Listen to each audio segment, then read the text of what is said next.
It's ironic, after I won the biggest race in that cycle, and that's when depression really took over.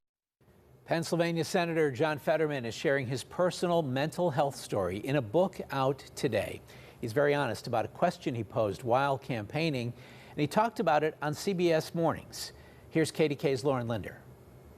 The most dangerous conversation with yourself in the throes of depression is it convinces you that it's better for you to leave. These days, Senator John Fetterman says at times he still thinks about suicide.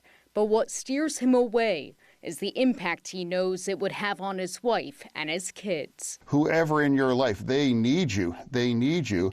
And it woke me up. He writes about his battle with severe depression in his new memoir, Unfettered.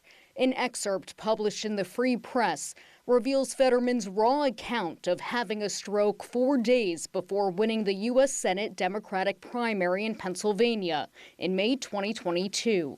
He says he would have died had they not been so close to a hospital in Lancaster County that specializes in strokes. And in fact, his heart stopped for several seconds during surgery. Fetterman explains as he recovered, he couldn't hear for weeks and could communicate only by using a whiteboard and markers. Once he could speak, he needed to use closed captioning. I had to decide, am I going to remain in it or am I going to step aside? He says he made a pact with himself that if he didn't get better physically by August 15th, he would drop out of the race. But he did improve. His polling was strong, and he writes he was still confident he could show voters there was little impairment as long as he used closed captioning.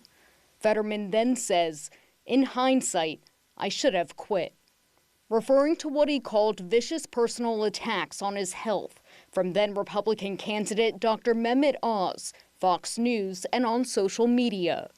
They started to get to his head with his depression continuing after the November victory, for the most part staying in bed until his swearing in 2023.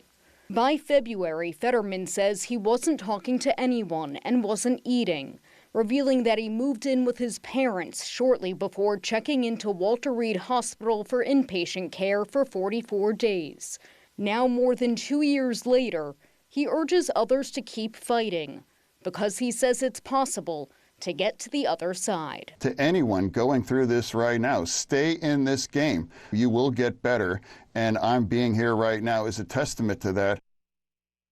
Now, I reached out to our political analyst John Delano about these revelations. He tells me, in knowing Fetterman all these years, he's not a quitter, so Delano's not surprised he pushed forward in the race for Senate.